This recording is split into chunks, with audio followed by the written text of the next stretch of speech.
Bakit binibigyan ng pera yung mga taong hindi nagtatrabaho? Kami lang talaga taong tamad. Tamad lang talaga. Tamad lang. Tapos, yung ginagawang tamad, may 4Ps tayo sa government. Bakit binibigyan ng pera yung mga taong hindi nagtatrabaho? Anong ibig sabihin? Anong tinuturo natin? Parang ito, may Sa tao ka. bagay. May tao ka, sweldohan mo, pero hindi mo, kahit wala kang gawin, bibigyan kita. Magtatrabaho ba yan?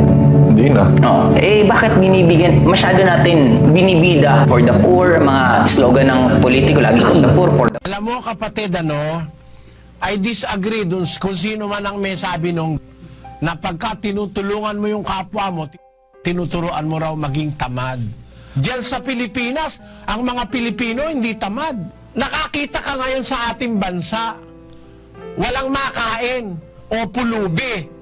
Dahil walang matrabaho Kaya yung iba napipilitang iwan ng mahal sa buhay, iwan ng asawa, iwan ng anak, iwan ng pamilya. Yung bang mga yon, mga taong nagugutom halimbawa, dahil walang makitang trabaho. Pagka tinulungan mo ba, nilimusan mo, tinuturuan mo na maging tamad. Meron tao kahit masipag, kung wala ka namang matatrabaho, anong gagawin mo? Diba? Yung sinasabing, regardless of physical condition, tinuturuan natin ng isang tao maging tamad. Hindi. Kasi ang Diyos ang may utos magbigay at maglimos. Basahin natin ang 20:35 ng gawa.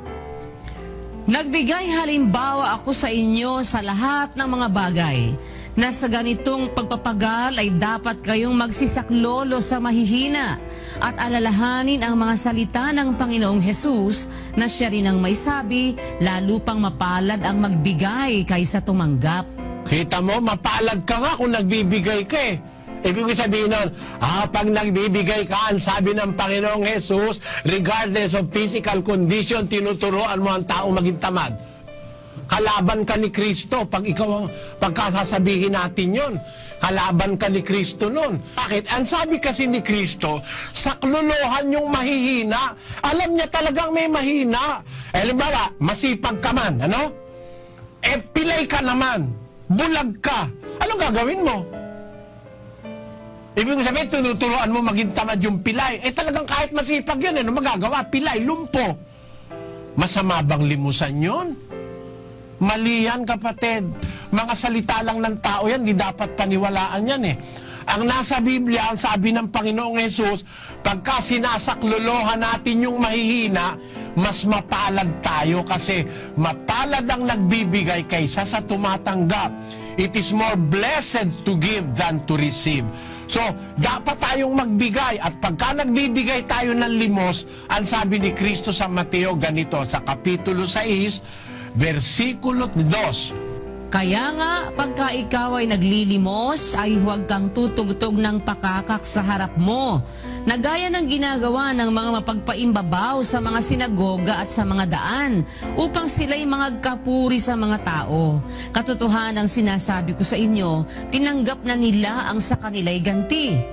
Tatapwat pagka ikaw ay naglilimos, ay huwag maalaman ng iyong kaliwang kamay ang ginagawa ng iyong kanang kamay, upang ang iyong paglilimos ay malihim, at ang iyong ama na nakakakita sa lihim ay gagantihin ka.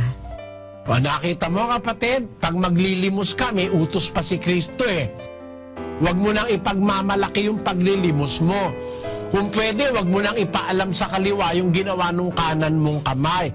Para yung paglilimos mo, malihim, at ang amang nakakakita sa lihim, gagantihin ka, sabi ng Panginoong Hesus. So may batas sa paglilimos. Basahin natin ang 13:7 ng Roma. Ibigay ninyo sa lahat ang sa kanila'y nararapat, buwis sa dapat buwisan, ambag sa dapat ambagan, takot sa dapat katakutan, puri sa dapat papurihan.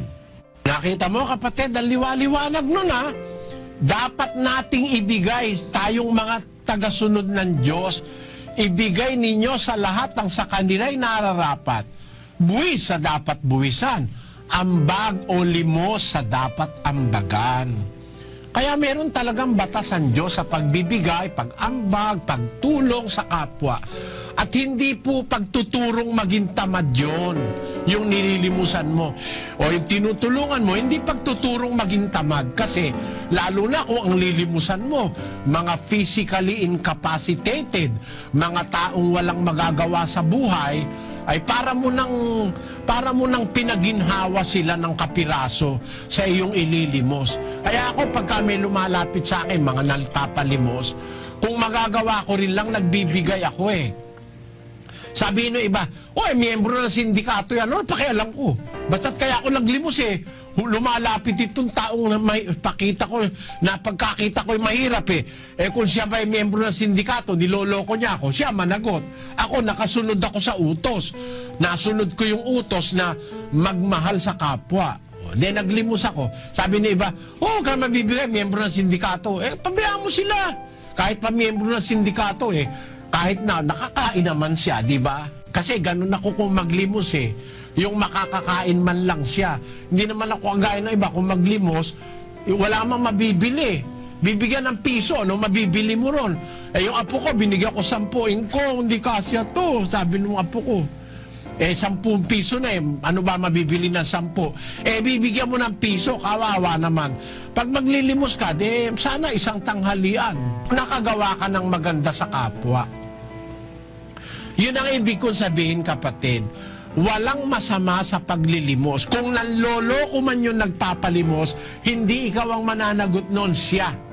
At ikaw naman, magiging maswerte ka sa Diyos dahil naglimos ka, dahil naaawa ka. Kaya natin ang 5:7 ng Mateo. Mapapalad ang mga mahabagin sapagkat sila'y kahahabagan. Ayon, mapalad ang mga mahabagin sapagkat sila'y kahahabagan. O hindi masama ang mahabag o maglimos, tumulong sa kapwa, walang masama dyan.